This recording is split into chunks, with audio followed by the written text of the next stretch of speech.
할렐루야. 하나님의 크신 은혜가 오늘도 말씀을 통하여 우리 모두에게 임하시기를 주님의 이름으로 축원합니다.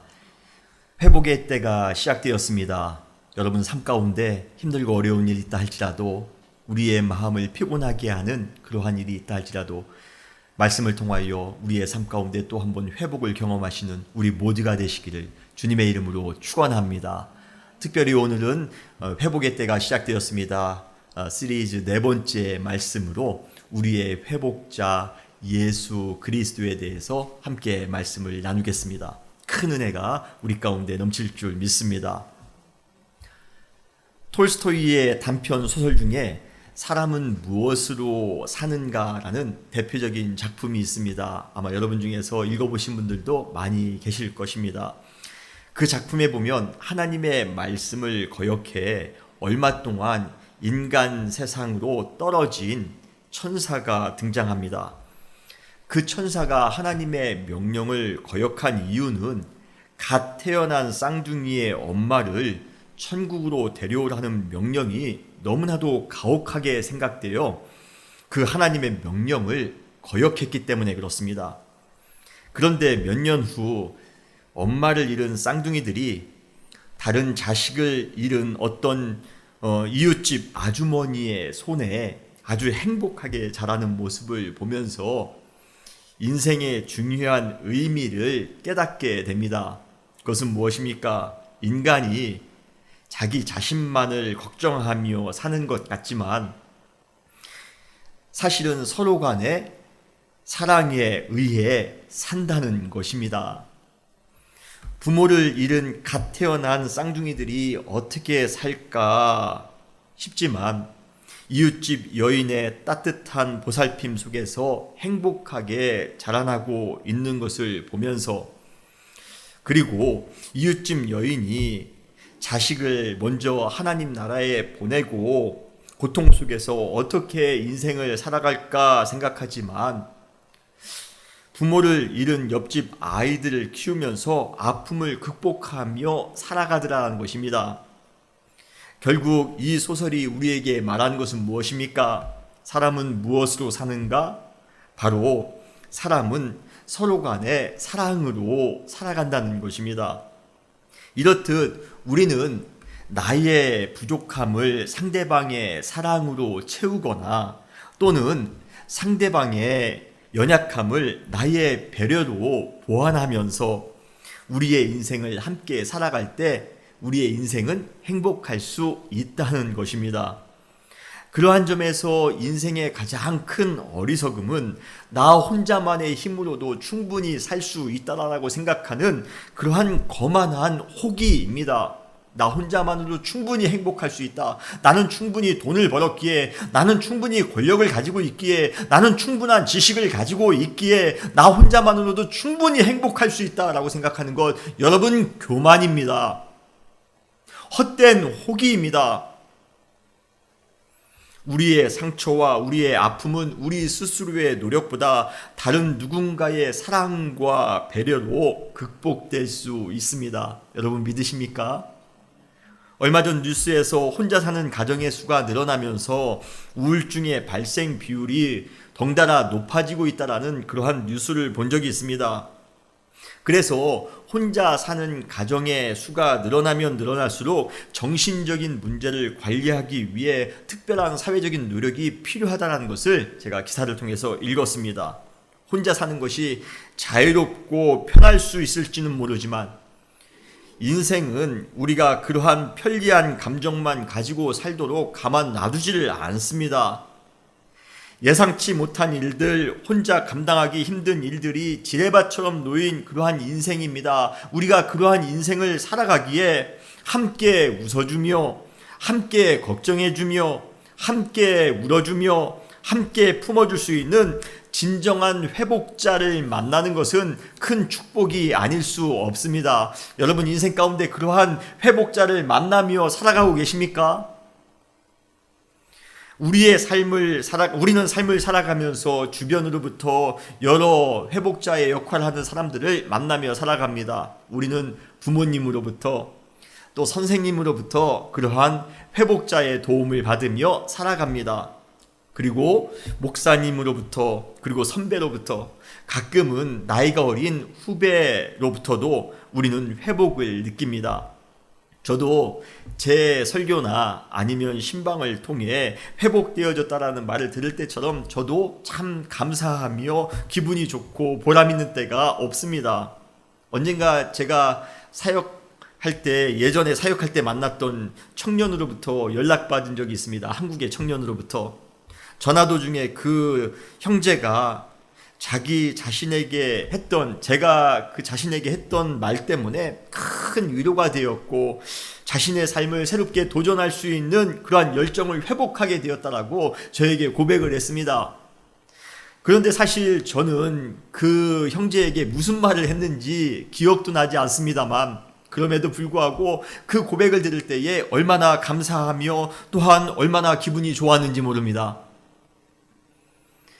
그러나 우리는 인생을 살아가면서 다양한 회복자를 만나지만 회복자 되신 부모님, 회복자 되신 목사님, 회복자 되신 선생님, 회복자 된 그러한 이웃들, 친구들 다양하게 만나지만 그들이 우리의 인생의 피곤함을 온전히 회복해 주지 못할 때가 더 많이 있다는 것을 우리는 인생을 살아가면서 경험하게 됩니다. 그 당시 잠깐이나 아니면 인생의 얼마 기간 동안은 그들의 사랑이나 권면, 위로가 우리의 삶 가운데 큰 효력을 가질 때가 있습니다. 그러나 그렇다고 우리의 모든 회복, 우리의 인생의 모든 피곤함을 회복시켜 주지는 않더라는 것입니다. 그러기에 우리에게는 우리의 필요를, 우리의 곤고함을, 우리의 아픔과 우리의 고통을 근본적으로 회복시켜 주실 수 있는 궁극적인 회복자가 꼭 필요하다는 것이에요. 이사야서 오늘 본문 42장에는 바로 그러한 회복자에 관한 내용이 담겨져 있습니다. 우리는 오늘 말씀을 통해 우리의 궁극적인 회복자를 만나시기를 주님의 이름으로 축원합니다. 그리고 그 궁극적인 그 회복자를 통하여 우리의 삶은 온전히 회복되게 될 것입니다. 오늘 그러한 회복의 놀라운 은혜를 체험하시는 복된 주일 되시기를 주님의 이름으로 축원합니다. 그렇다면 이사야서 42장에 나오는 그 회복자는 누구입니까? 그가 누구이기에 우리의 인생의 그 모든 피곤함과 공고함, 절망감과 좌절감에서 우리를 온전히 회복시켜 주실 수 있단 말입니까? 정말 그분에게 그러한 능력이 있다면 오늘 우리는 당연히 그분에게 나아가 그분을 만나야 합니다. 먼저 그 회복자는 하나님과 깊은 관계를 맺고 있으며 아주 친밀한 관계를 맺고 있으며 하나님으로부터 진정한 영적인 권을 부여받은 존재라는 것입니다. 오늘 본문 이사야서 42장 1절에서 하나님은 회복자의 존재를 이렇게 선언하고 있습니다. 내가 붙드는 나의 종, 내 마음에 기뻐하는 자, 곧 내가 택한 사람을 보라. 내가 나의 영을 그에게 주었은 즉 이라고 말씀하십니다. 이분이 바로 진정한 회복자라는 것입니다. 우리는 이 구절을 통해 회복자가 자기 임의로 자기가 원한다고 해서 될 수 있는 것이 아니라 하나님과의 친밀한 관계를 통해 선택될 수 있으며 자기의 경험이나 자기의 능력, 자기의 학식이 아닌 하나님께서 주시는 성령의 능력으로 세상에 상처받은 사람들을 회복시킬 수 있다는 것을 알게 됩니다. 특별히 이 구절에 보면 기뻐하는 자라는 그러한 표현이 나옵니다.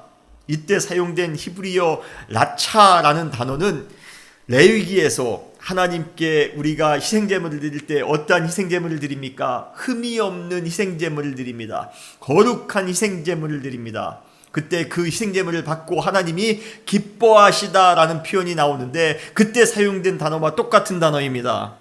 그러므로 하나님의 마음에 기뻐하는 자는 누구입니까? 흠없는 희생제물처럼 아주 거룩하고 순결한 분임을 우리는 알 수 있습니다.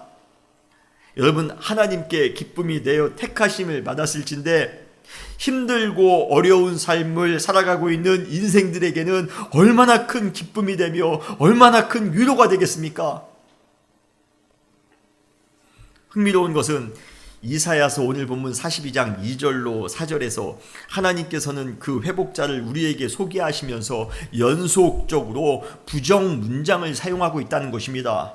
다시 말해 그가 어떠하지 아니하다라는 그러한 표현을 아주 연속적으로 사용하고 있습니다. 오늘 본문에 보면 이사야서 42장 2절로 4절 말씀 보시기 바랍니다. 그는 외치지 아니하며 목소리를 높이지 아니하며 그 소리를 거리에 들리게 하지 아니하며 상한 갈대를 꺾지 아니하며 꺼져가는 등불을 끄지 아니하고 그는 쇠하지 아니하며 낙담하지 아니하고 여러 번에 걸쳐 아니하며 부정문장을 사용하고 있습니다. 그렇다면 이렇게 부정문장을 사용해 회복자를 소개하고 있는 이유는 무엇일까요? 그것은 바로 그분은 지금까지 그것을 해왔던 세상의 권력자나 힘있는 사람과는 전적으로 다른 사람임을, 다른 존재임을 강조하기 위해서입니다. 세상의 권력자들, 세상에 힘있는 사람들은 다 그렇게 살아왔지만 우리의 영원한 회복자 되시는 그분은 그렇게 아니했다라는 것입니다. 먼저 세상에 힘 있는 사람들은 자신의 목소리를 높여 모든 사람들에게 들리도록 함으로써 자신의 존재감을 드러내려 했습니다. 여러분, 선거철마다 얼마나 시끄럽습니까? 자기를 드러내기 위해서 동네방네 떠드는 사람들이 우리 주변에 얼마나 많이 있습니까? 이것은 본능입니다. 수많은 사람들이 그렇게 해서 자기를 알리려 합니다. 그러나 탐욕과 교만, 조롱과 자기 과시로 가득한 그들의 거친 소리는 많은 사람들의 마음을 더 불편하게 할 뿐입니다. 더 불안하게 할 뿐입니다. 지도자의 어떠한 말이 우리의 마음을 불편하게 할 때가 있고 불안하게 할 때가 있습니다. 인기 있는 누군가의 말이 우리의 마음 가운데 큰 고통을 줄 때가 있습니다. 그러나 회복자의 목소리는 너무도 조용합니다. 오늘 본문에 보면 그는 외치지 아니하며 목소리를 높이지 아니하며 그 소리를 거리에 들리게 하지 아니하였다라고 말씀하고 있습니다. 그렇다면 회복자가 고요한 이유는 무엇입니까? 침묵하고 있는 이유는 무엇입니까? 그 이유는 그분은 굳이 외치지 않는다 할지라도 그분의 존재 자체가 우리의 상처를 온전하게 회복시켜주는 회복의 외침이기 때문에 그렇습니다. 여러분 믿으십니까? 지구가 엄청난 속도로 공전하고 있지만 그 소리를 들을 수 없는 것처럼 회복자의 존재 자체가 이 세상의 모든 소리를 압도하는 큰 울림이기에 역설적이게도 우리 인간의 귀에는 침묵처럼 전혀 들리지 않습니다. 참 희한하죠? 그러나 우리가 영적인 것을 감지할 수 있는 귀가 있다면, 성령님이 우리에게 하시는 말씀을 들을 수 있는 귀가 있다면 우리는 그분의 삶과 사역, 인격과 가르침을 통해 이 세상의 어느 것과도 비교할 수 없는, 이 세상의 어느 음성이나 어느 소리와도 비교할 수 없는 하나님의 그 거룩한 외침, 소리는 없으나 거룩하게 들리는 그 하나님의 외침을 들을 수가 있습니다. 조용하지만, 너무 평안하지만, 너무 잠잠하지만, 그럼에도 불구하고 우리의 마음을, 우리의 영혼을 꿰뚫어 들어오고 있는 그 회복자의 그 뜨거운 소리, 그 회복의 소리를 들을 수 있는 우리 모두가 되시기를 주님의 이름으로 축원합니다. 그리고 회복자는 상한 갈대를 꺾지 아니하며 꺼져가는 등불을 끄지 아니하는 분이다라고 말씀하십니다. 역사적으로 가장 악한 세상은 약한 자, 도움과 보호가 필요한 자가 무시당하는 세상입니다. 상한 갈대와 같은 삶, 꺼져가는 등불과 같은 삶을 사는 것도 얼마나 절망스럽습니까? 그런데 세상은 참 포악합니다. 상한 갈대와 같은 동료를 오히려 완전히 꺾어 짓밟습니다. 꺼져가는 등불과 같은 이웃을 아예 다시는 소생하지 못하도록 꺼버립니다. 여러분, 그것처럼 억울하고 무자비한 사회가 어디 있겠습니까? 그런데 지금도 수많은 사람들이 그러한 악질 폭력으로 인해 피곤하고 지친 그리고 쓰러져가는 그러한 삶을 살아가고 있다는 것이에요. 그러나 진정한 회복자는 상한 갈대를 꺾지 아니하며 꺼져가는 등불을 끄지 아니하신답니다.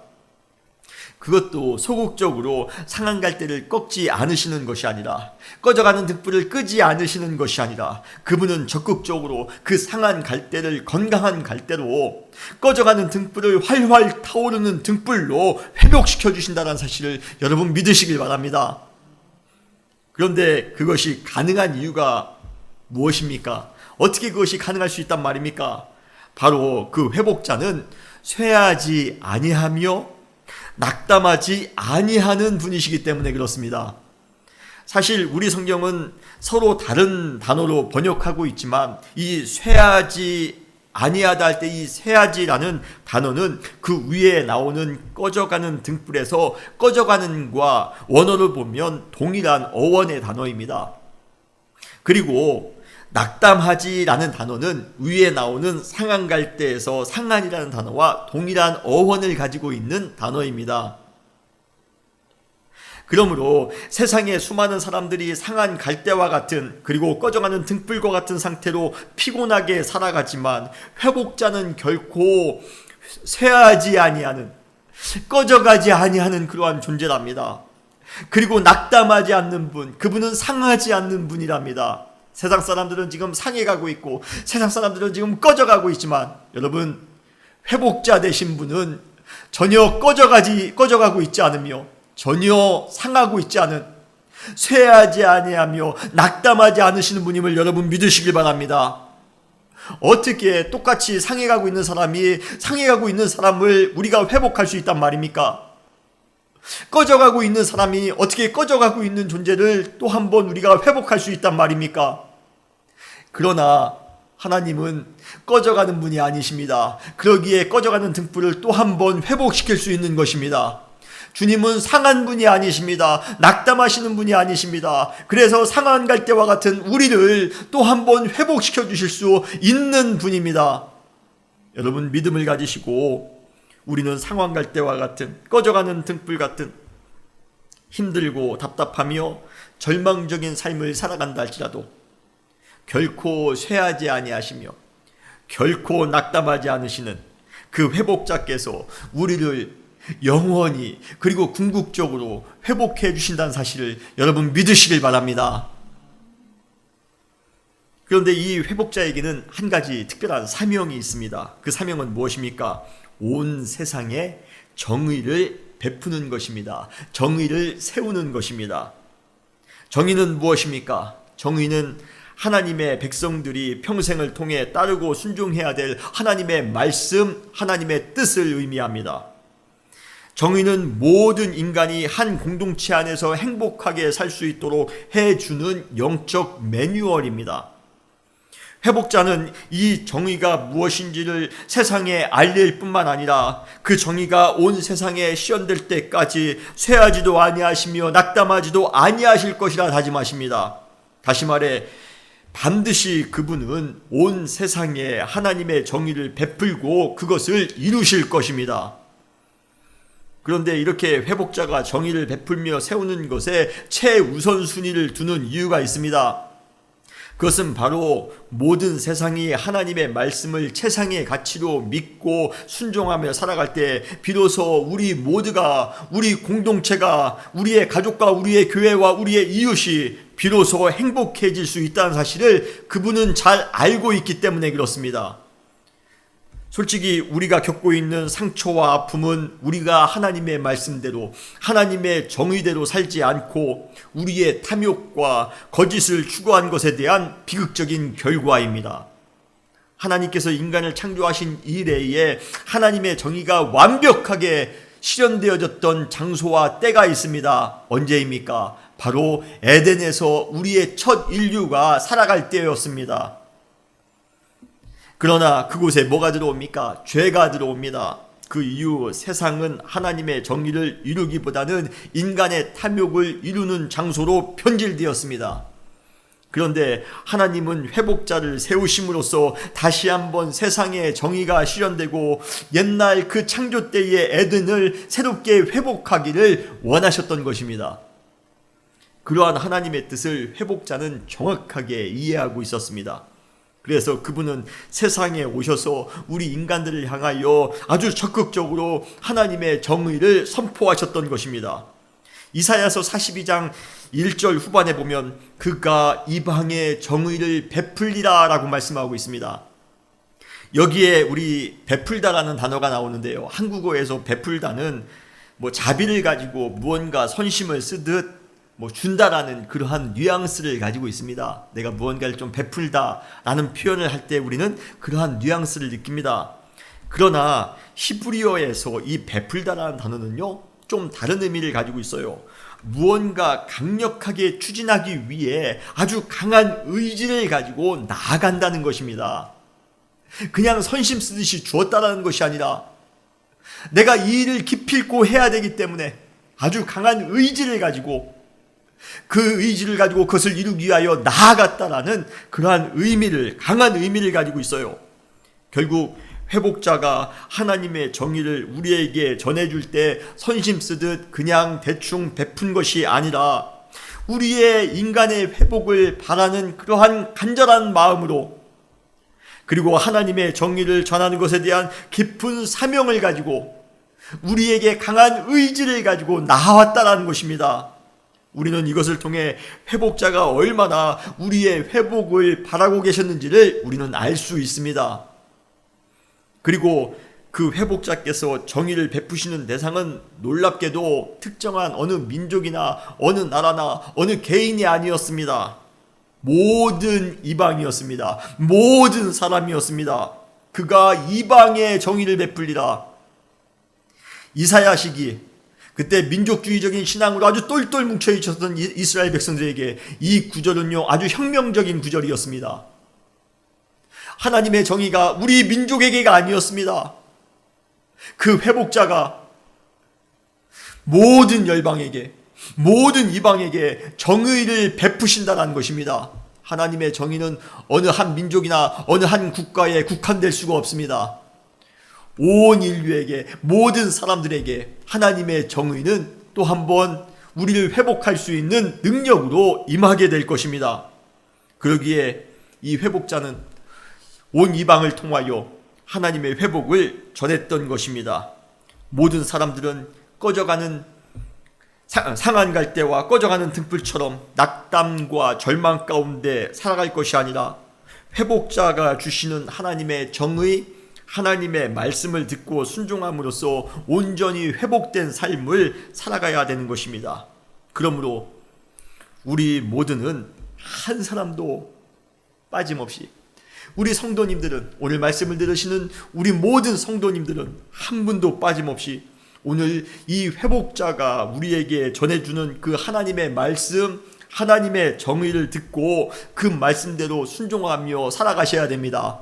그때 우리의 삶 가운데 하나님의 정의가 이루어짐을 여러분 믿으시길 바랍니다. 우리의 가정이 하나님의 정의로, 우리의 교회와 우리의 지역이, 우리의 시대가 하나님의 정의로 회복될 것입니다. 여러분, 우리는 단순히 개인 차원의 회복으로만 끝나서는 안 됩니다. 저는 우리 은혜교회가 그냥 우리 한 사람의, 우리 한 성도의 회복으로만 끝나서는 안 됩니다. 우리 교회가 회복될 수 있어야 됩니다. 우리 지역이 회복될 수 있어야 됩니다. 그러기 위하여 이 회복자가 우리에게 전해주는 그 정의를, 하나님의 말씀을 우리가 듣고 그 말씀을 따라 순종하며 실천하며 살아갈 때, 그 복음을 증거하며 살아갈 때 우리의 교회가 회복되며 우리의 가정이 회복되며 팬데믹 시기에 우리의 시대와 우리의 모든 국가와 민족이 회복될 것이라 믿습니다. 여러분, 우리 모두가 그 회복자로 인하여 회복됨으로 회복의 기쁨을 함께 나눌 수 있는 우리 모두가 되시기를 주님의 이름으로 축원합니다. 사랑하는 성도 여러분, 이미 다 짐작하셨겠지만 그 회복자가 누구입니까? 그 회복자는 바로 예수 그리스도입니다. 이사야서 42장은 구약의 대표적인 메시아 예언장입니다. 이 예언은 예수 그리스도께서 이 땅 가운데 오심으로 완벽하게 성취되었습니다. 예수님이 오실 때와 지금 이사야가 42장을 선포할 때는 무려 700년의 시대적인 간극이 있습니다. 그런데도 700년 전에 이사야가 42장을 통하여 예수님 메시아가 오실 것을 예언했는데 700년 후에 예수님께서 이 땅 가운데 오심으로 이 예언은 정확하게 성취되었습니다. 그분은 예수 그리스도는 하나님과 너무도 친밀한 관계이기에 우리는 그 관계를 뭐라고 부릅니까? 삼위일체, 하나가 될 만큼 친밀했다라고 우리는 부르고 있습니다. 예수님께서 요한에게 세례를 받으실 때 하늘로부터 하나님의 음성이 있었습니다. 마가복음 1장 11절에 너는 내 사랑하는 아들이라 내가 너를 기뻐하노라. 이 하늘의 소리는 이사야서 42장 1절에 나오는 내가 붙드는 종 내 마음에 기뻐하는 자라는 구절을 연상하도록 합니다. 예수님은 메시아인 것입니다. 예수님은 흠모할 만한 것이 하나도 없는 낮은 자로 이 세상 가운데 오셨습니다. 그러기에 그분의 외침은 거의 들리지 않는 것 같았습니다. 그분의 외침은 그 시대의 부정과 부패에, 증오와 탐욕에, 거짓과 외식에, 그 시대의 주류 지도자들에게 항상 무시되기 일쑤였습니다. 세상의 권력과 문화의 그 거슬리는 소음으로 인해 그분의 외침은 매번 관심 밖으로 멀어질 때가 많이 있었습니다. 급기야 그분의 외침은 고난과 멸시, 조롱, 그리고 십자가 위에서 완전히 소멸되는 듯 보였습니다. 그러나 예수 그리스도의 존재는 세상의 역사를 뒤바꿀 만큼 광대한 외침 자체였습니다. 그분께서 행하신 모든 사역과 그분의 인격, 가르침, 그분의 능력은 그 자체로 우리에게 큰 울림이었습니다. 이 세상의 어떠한 역사적인 외침도, 어떠한 사상가의 외침, 어느 선동가의 외침, 어느 이념주의자의 외침, 어느 정치자의 외침도 예수 그리스도 그분의 존재를 능가할 수가 없습니다. 고요하지만, 아주 조용했지만 우리의 영혼에 천둥처럼 울리는 예수 그리스도의 그 존재의 음성을 들을 수 있는 우리 모두가 되시기를 주님의 이름으로 축원합니다. 예수 그리스도의 제일의 관심은 무엇입니까? 바로 우리와 같은 약자들, 고통받는 자들, 억울한 자들, 그러한 우리를 회복시키는 것이었습니다. 이 일을 이루기 위해 제일 필요한 것은 하나님의 정의를 이 땅 가운데 세우는 것임을 예수님은 정확하게 아셨습니다. 이 세상에 약자들이 생기며 이 세상에 고통받는 자가 생기며 사람들에게 억울한 일이 일어나는 이유는 무엇입니까? 바로 정의가 땅바닥에 내팽개쳐졌기 때문에 그렇습니다.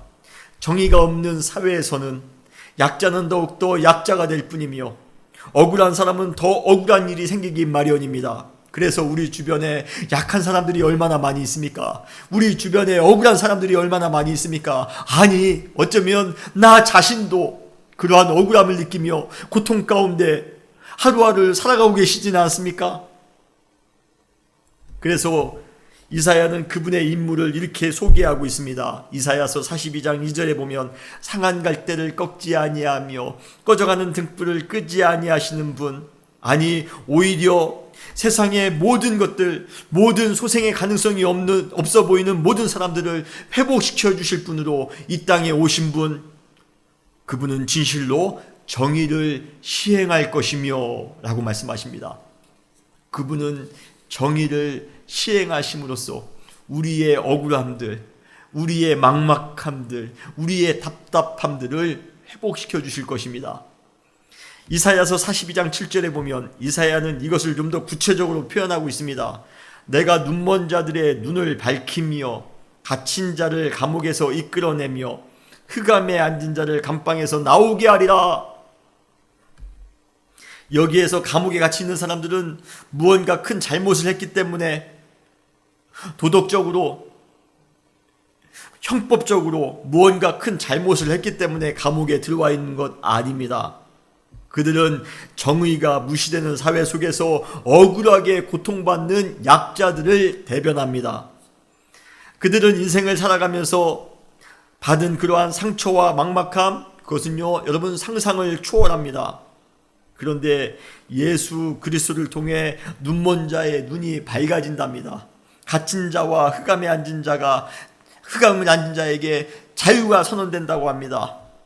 그리고 그것은 어느 선택받은 자에게만 한정된 회복이 아니라 그분을 믿고 따르는 모든 사람들에게 그러한 회복의 역사가 임한다라고 말씀하십니다. 특별히 오늘날 여러 상처와 아픔으로 고통 속에서 살아가고 있는 우리에게도, 팬데믹을 맞이하여 힘들게 살아가고 있는 우리에게도 예수 그리스도가 주시는 회복은 반드시 필요합니다. 우리는 그분께서 우리의 회복에 제일 많은 관심을 가지고 계시다는 사실을 믿어야 합니다. 그분께서 이 땅에 오신 이유가 바로 우리의 회복 때문입니다. 그분은 우리 가운데 진정한 영적인 회복자로 찾아오셨습니다. 그분은 절대로 정의가 깨진 세상 속에서 우리가 힘들어하거나 고통받으며 사는 것을 결코 원하지 않습니다. 예수님께서 이 땅 가운데 낮은 자로 찾아오신 이유, 그리고 수많은 약자와 병자와 죄인들의 그룹들과 의도적으로 관계를 맺으시면서 교제하신 이유, 그리고 고난과 십자가의 죽음을 받아들이신 그 이유는 한 가지입니다. 우리의 마음과 우리의 영혼을 새롭게 회복시켜 주시기 위해서입니다. 사랑하는 성도 여러분, 그 예수 그리스도를 또 한 번 믿음으로 만나시는 우리 모두가 되시기를 주님의 이름으로 축원합니다. 예수 그리스도만이 우리의 진정한 회복자 되십니다. 그분께서 우리를 회복시켜 주시기 위하여 이 땅 가운데 찾아오셨고, 그리고 우리와 만나셨고, 그리고 우리를 위하여 죽으셨습니다. 그 주님께서 우리에게 아주 간곡히 회복의 자리로 초대하고 계십니다. 이사야서 55장 1절로 3절에 보면 우리는 그 초대의 소리를 들을 수가 있습니다. 오라, 너희 모든 목마른 자들아, 물로 나아오라. 돈 없는 자도 오라. 너희는 와서 사 먹되 돈 없이 값 없이 와서 포도주와 젖을 사라. 너희는 귀를 기울이고 내게로 나와 들으라. 그리하면 너희의 영혼이 살리라. 여러분, 예수님께서도 우리에게 찾아오셔서 우리를 또 한 번 초대하셨습니다. 요한복음 7장 37절로 38절, 명절 끝날 곧 큰 날에 예수께서 서서 외쳐 이르시되, 여러분, 그 메시아는 항상 조용한 분 아니셨습니까? 그분은 항상 그 소리가 도로에 들리지 않을 만큼 아주 조용하게 사신 분이셨습니다. 그런데 그분이 우리를 부르실 때만큼은, 우리를 초대하실 때만큼은, 우리를 회복의 자리로 부르실 때만큼은 외쳐 부르셨다는 것입니다. 여러분, 감동적이지 않으세요? 그분이 뭐라고 외치셨습니까? 누구든지 목마르거든 내게로 와서 마시라. 나를 믿는 자는 성경의 이름과 같이 그 배에서 생수의 강이 흘러 넘치리라. 예수님께서는 우리를 간곡하게 초대하십니다. 그 조용하신 분이 외쳐 우리를 초대하십니다.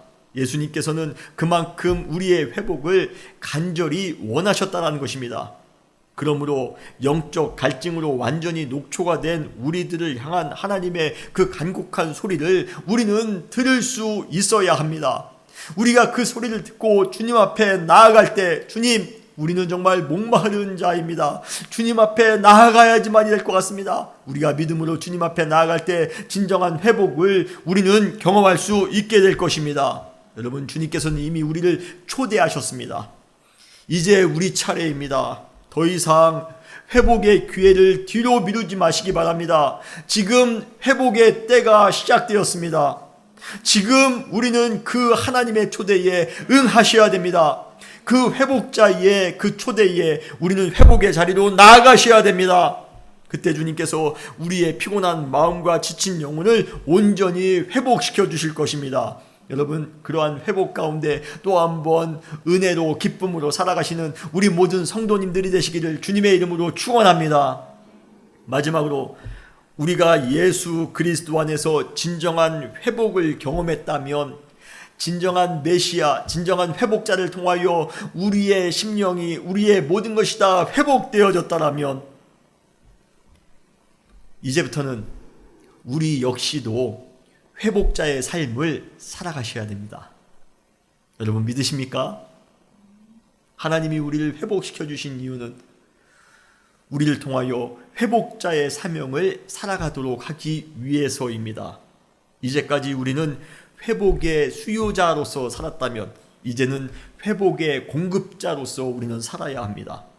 고린도후서 1장 4절에 보면 우리의 모든 환난 중에서 우리를 위로하사 우리로 하여금 하나님께 받은 위로로서 모든 환난 중에 있는 자들을 능히 위로하게 하시는 이시라라고 말씀하고 계십니다. 하나님은 어떠한 분이십니까? 우리를 먼저 위로하시는 분이시랍니다. 그렇지만 그것으로 끝나는 것이 아니라 우리를 위로하시고 그리고 우리를 통하여 수많은 사람들을 위로하도록 하시는 분이 바로 하나님이라는 것입니다. 우리가 위로를 받은 이상 이제는 위로하는 자가 되어야 합니다. 그러므로 우리의 상처가, 우리의 고통이, 우리의 곤고함이 예수 그리스도의 은혜 가운데 온전히 회복되어졌다면 이제부터는 우리 역시도 진정한 영혼의 회복자가 되어 우리 주변에 회복이 필요한 사람들이 얼마나 많이 있습니까? 우리의 가정에도, 우리의 교회와 우리의 이웃 가운데 얼마나 많이 있습니까? 우리가 회복자의 사명을 가지고 그들에게 나아가셔야 됩니다. 그들에게 회복을 선포하셔야 됩니다. 그때 우리 모두가 회복의 놀라운 은혜를 경험하게 될 것입니다. 주님께서 우리를 우리 시대의 회복자로 부르셨음을 믿으시길 바랍니다. 우리 시대에도 상한 갈대와 같은, 꺼져가는 등불과 같은 이웃들이 얼마나 많이 있는지 모릅니다. 그들에게 찾아가시기 바랍니다. 그리고 이제부터는 그들을 위한 회복자의 삶을 살아가시는 우리 모든 사랑하는 성도님들이 되시기를 주님의 이름으로 축원합니다. 다시 기도하시겠습니다.